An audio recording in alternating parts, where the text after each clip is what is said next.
Good morning everyone, Mr. Fleming here. Welcome to this week's online learning. We are going to be recapping multiplication. So we're going to be looking at recognising equal groups, adding, making, and then focus on the multiplication sign. I know we've already done it, but I think it's really useful to go back over these things. So as a warm-up, we've got questions 1, 2 and 3, and it says, can you video yourself skip counting in 2s, 5s and 10s? So the skip counting is counting basically in 2s, in 5s, in 10s. If you can do 3s, that would be fantastic. If you want to just write them down, you can. Number 2 is, can you video yourself skip counting in 2s from the number 12?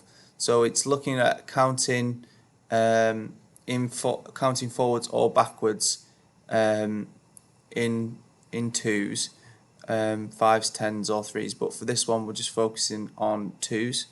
And can you video yourself skip counting in 10s from the number 14? If you want to do it forwards and backwards, that would be fantastic, but again it's just seeing if we can recognise and know how to count from any number.